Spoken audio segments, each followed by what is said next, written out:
تمام 10 مساء بتوقيت أسمر. مشاهدينا الكرام في كل مكان، أسعد الله مساءكم بكل خير، وإليكم نشرة الأخبار لهذا المساء من الفضائية الإريترية. يصحبكم في جولتها نور الدين خليفة، وأبدأها لكم بأبرز ما تضمنته من أنباء.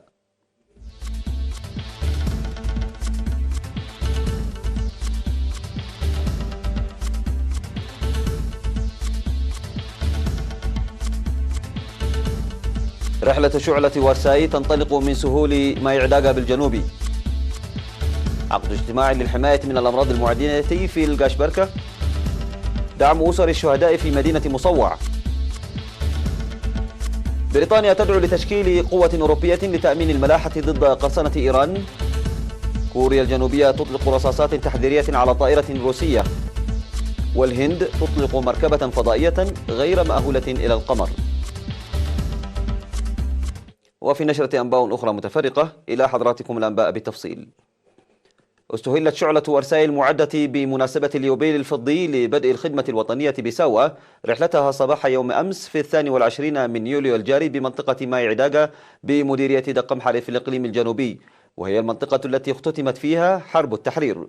وأفاد مراسل وكالة الأنباء الإريترية إيرينا بأن المناضلين القدامى سلموا الشعلة المصحوبة بعلم البلاد وشعار الخدمة الوطنية لأعضاء الخدمة الوطنية، وقد ودع سكان ماي عداقة وضواحيها شعلة بمراسم رائعة. وفي الوقت الذي رافق فيه سكان مدينة دقمحري والشباب الحاملين لمعدات ترمز للنفير وكتبا ترمز للتعليم الأكاديمي الشعلة حتى مقبرة الشهداء، أوضح مدير مديرية دقمحري السيد يماني أبرة بأن العزة والشرف الذي تبرزه شعلة وارساي هي مثال حي للدور الكبير الذي لعبته ساوة من أجل حماية السيادة وبرامج التنمية. كما قام سكان قرقرة وأعضاء قوات الدفاع البواسل وعمال المؤسسات الحكومية في منطقة سد مسلام باستقبال شعلة من سكان مدينة دقمحري الذين رافقوها لمسافة أكثر من 3 كيلومترات سيرا على الأقدام بمراسم شرف إلى مدينة دباروا. وفي مراسم إضاءة الشعلة التي انطلقت من مديرية دقمحري للشعلة الأخرى المعدة في مديرية دباروا، ألقى مدير مديرية دباروا السيد فروانجيل تخلا هيمانوت خطابا أشاد فيه بإسهامات ساوة والشباب المتخرجين من ساوة. وسوف تواصل شعلة وارساي اليوم 23 من يوليو الجاري رحلتها لتصل إلى مدينة مندفرة، وتختتم رحلتها يوم غد 24 من يوليو الجاري في منطقة عد بقيعو، وهي المنطقة التي صنع فيها أعضاء الخدمة الوطنية بطولات إعجازية في الحملة الثالثة لنظام الويان اليائس، وذلك مرورا بمديريتي ابن حيلي وعدخلة. قال حاكم إقليم جنوب البحر الأحمر السفير محمد سعيد مانتاي إن برنامج الخدمة الوطنية برنامج استراتيجي هام أسهم لوجود الوطن واستمراريته وترسيخ الوعي والهوية الوطنية وتنميتها. وأوضح بمناسبة اختتام الاحتفال المنظم من 18 من يوليو على مستوى الإقليم باليوبيل الفضي لتأسيس ساوة وبدء الخدمة الوطنية أن نتائج برنامج الخدمة الوطنية انعكست في السنوات 25 الماضية بالعمل التطبيقي والبطولات. وذكر أن مساهمة الشباب الذين خرجتهم ساوة للدفاع عن السيادة وتمهيد الأرضية للتطور والازدهار يؤكد جدية وفعالية البرنامج. وأشاد حاكم إقليم جنوب البحر الأحمر السفير محمد سعيد مانتاي بأعضاء الخدمة الوطنية العاملين في مختلف المؤسسات بالإقليم لتفانيهم لخدمة شعبهم ووطنهم، داعيا للعمل المضاعف في المرحلة الجديدة. نظمت في 17 من يوليو الجاري بمدينة بارونتو بإقليم القاشبركة ورشة عمل حول السيطرة على الأمراض التي تنتقل عبر البعوض والأمراض الخريفية. وفي افتتاح الورشة ألقى المدير العام لقسم الخدمات الاجتماعية في الإقليم السيد فرانكو كوبابا كلمة دعا فيها إلى المساهمة الجماهيرية الفعالة والواعية والجهود المنسقة للجهات الشريكة تحسبا من ظهور أمراض معدية خريفية في الإقليم للسيطرة عليها مسبقا. من جهته ناشد المدير الطبي لمكتب وزارة الصحة في الإقليم الدكتور حيالوم كيداني للتحلي بالحذر، وخاصة المديريات الواقعة على الحدود بالسيطرة على الأمراض خاصة الأمراض الخريفية. وقدمت في الورشة أوراق حول الأمراض الوبائية والاستجابة العاجلة لمواجهتها وأساليب مكافحة الملاريا والأمراض الأخرى المتنقلة بالبعوض والتوعية بها والتوسع لإصحاح البيئة. وأوصت الورشة لقيام المدن والبلدات والقرى بأنشطة النظافة وصيانة مشاريع المياه المعطلة سريعا وإدخال مادة الكلورين في صهاريج شاحنات المياه. وأوضح حاكم إقليم القاشبركة السيد فساهية هيلة أن حماية صحة المجتمع ليست مسؤولية وزارة الصحة وحدها، خاصة السيطرة على الأمراض الوبائية.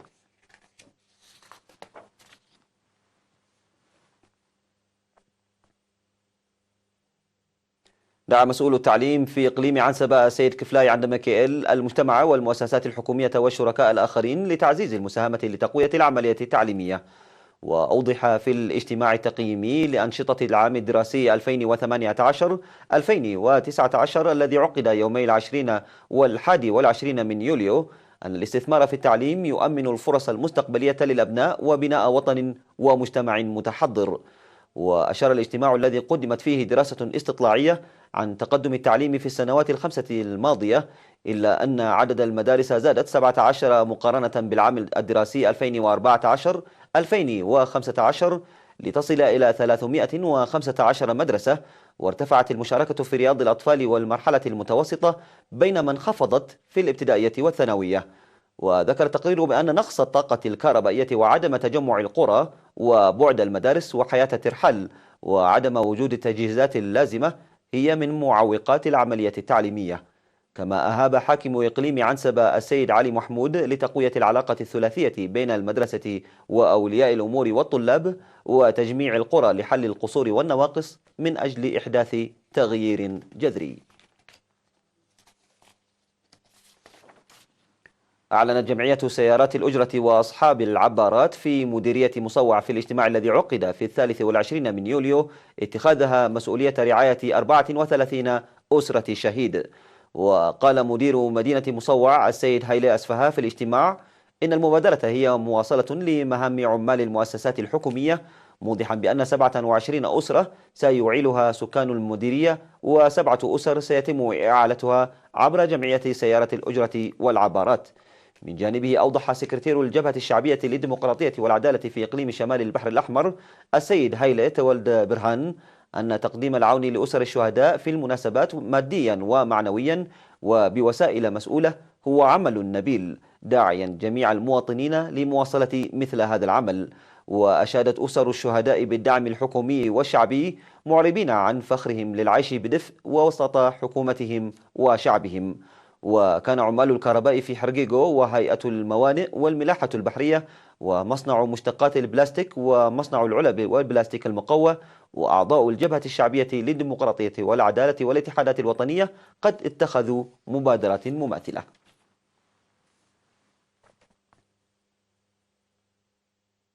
نظمت قوات الأمن والشرطة سمينارات ونفير نظافة في أسمرة بمناسبة اليوبيل الفضي لتأسيس ساوى وبدء الخدمة الوطنية.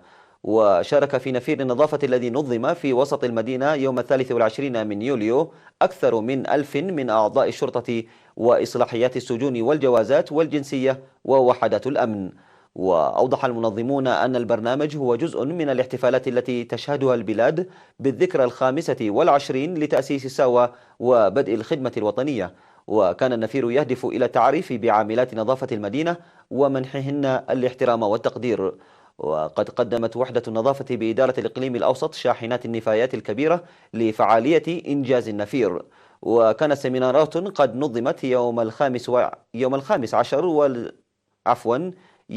15 و16 من يوليو لأعضاء قوات الأمن والشرطة حول تاريخ الخدمة الوطنية في العالم وأهداف الخدمة الوطنية في إريتريا.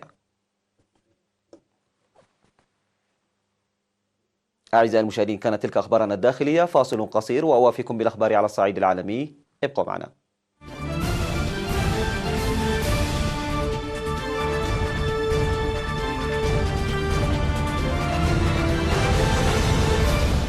مرحبا بكم. دعت بريطانيا لتشكيل قوة أمنية بحرية بقيادة أوروبية لتأمين حركة الملاحة في مضيق هرمز بعد أيام من احتجاز إيران لناقلة ترفع علم بريطانيا، فيما وصفته لندن بأنها قرصنة دولة. وأبلغ وزير الخارجية البريطاني جيرمي هانت البرلمان بالخطط التي توصلت إليها لجنة حكومية طارئة ناقشت رد لندن المزمع على احتجاز قوات خاصة إيرانية الناقلة ستينا إمبيرو. وحاول الأوروبيون أن يظلوا على الحياد مع تصاعد التوتر بين طهران وواشنطن، لكن بريطانيا أقحمت في مواجهة مباشرة مع إيران في 4 يوليو الجاري، إنما احتجزت قوات البحرية الملكية البريطانية ناقلة إيرانية قبالة ساحل جبل طارق. وهددت إيران أكثر من مرة بالرد قبل أن تحتجز الناقلة ستينا إمبيرو يوم الجمعة. وكانت خطوات التي نفذتها إيران لاحتجاز هذه الناقلة وتضمنت إنزال قوات ملثمة من طائرات هليكوبتر على سفينة، مماثلة لما قامت به قوات البحرية الملكية البريطانية قبل أسبوعين. وحذر وزير الخارجية الإيراني محمد جواد ظريف الغرب من بدء صراع، قائلا إن بلاده لا تسعى إلى مواجهة. قالت وزارة الدفاع الوطني في كوريا الجنوبية إن الجيش الكوري الجنوبي أطلق المئات من الطلقات التحذيرية على طائرة عسكرية روسية دخلت المجال الجوي للبلاد. وقال مسؤول إن هذه هي المرة الأولى التي تنتهك فيها طائرة عسكرية روسية المجال الجوي لكوريا الجنوبية.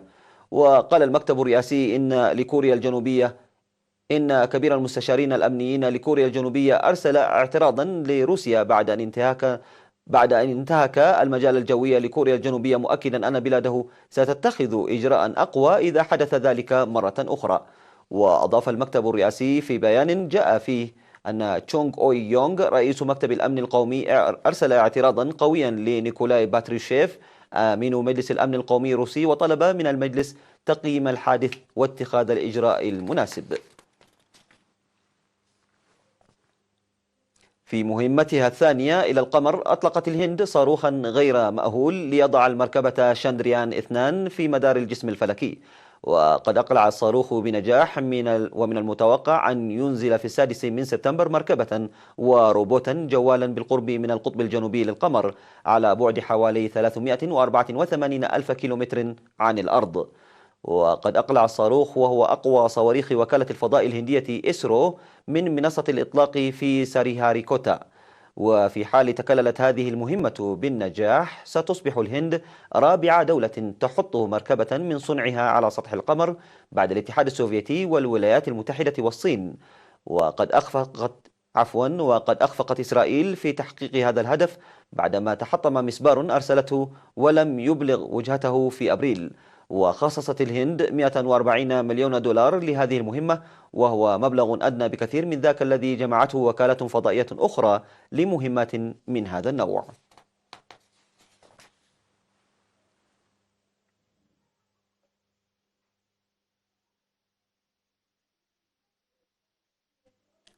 ألوف الأطنان من روث الإبل تستخدم كوقود في إنتاج الإسمنت بشمال دولة الإمارات العربية المتحدة في مشروع لخفض الانبعاثات وإبعاد الروث عن مكبات النفايات.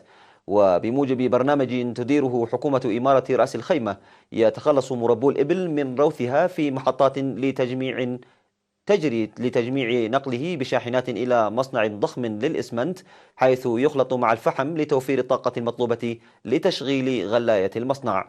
لكن بعد إجراء الاختبارات اللازمة لتقييم كمية الطاقة التي يمكن أن تنجم عن روث الإبل، وجدت الشركة أن طنين من روث الإبل يمكن أن يحل محل طن من الفحم كوقود.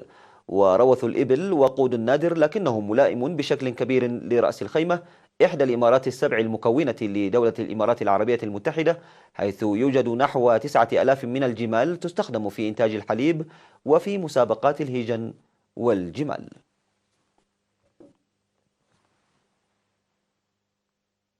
بهذا مشاهدينا الكرام قدمت لكم نشرة الأخبار لهذا المساء، تحية لكم من الفضائية الإريترية، في أمان الله.